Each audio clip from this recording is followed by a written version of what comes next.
Halo. Leo ni siku yetu ambayo tutakwenda kuanza kipindi chetu cha somo la Kiswahili. Hivyo nikukaribisha wewe mwanafunzi unayependa kujifunza somo la Kiswahili kupitia njia ya mtandao, uweze kufuatilia chaneli hii na uweze kujifunza mambo mbalimbali katika somo la Kiswahili.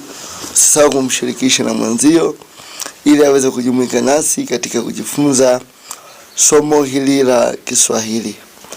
Na mada yetu ya kwanza ambayo tutajifunza kwa siku ya leo inaitwa sarufi ya Kiswahili. Sarufi ya Kiswahili. Tutakwenda kuangalia nini maana ya sarufi, lakini pia tutakwenda kuangalia matawi mbalimbali ya sarufi. Tutajifunza matawi mbalimbali ya sarufi, tutajifunza maana zake, lakini pia tutajifunza na maana ambazo zinatokana na somo hili la sarufi. Nikianza na maana ya sarufi. Sarufi ni kanuni, taratibu na sheria zinazomuongoza mtumiaji wa lugha. Narudia tena. Sarufi ni kanuni, taratibu na sheria zinazomuongoza mtumiaji wa lugha. Sasa nini maana yake? Kila kitu duniani tunafahamu kwamba kinakuwa kina utaratibu. Kwa hata lugha ambayo tunazitumia, inaweza kuwa ni lugha ya Kiswahili, inaweza kuwa ni lugha ya Kiingereza, inaweza kuwa ni lugha ya Kifaransa, inaweza kuwa lugha ya Kichina na lugha zingine nyingi ambazo tunazifahamu. Lazima kwa kuna miongozo mbalimbali au kanuni mbalimbali au sheria mbalimbali ambazo zinamuongoza mtumiaji wa lugha husika. Kwa hiyo kwa ujumla wake sasa, hizo kanuni, sheria na taratibu zote zinazomuongoza mtumiaji wa lugha husika zinaitwa sarufi. Zinaitwa sarufi. Natumaini hapo mtakuwa mmenielewa. Sasa twende tuone hii sarufi imegawanyika katika matawi mangapi.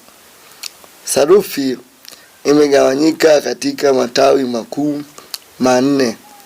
Sarufi imegawanyika katika matawi makuu manne. Tawi la kwanza linaitwa sarufi matamshi.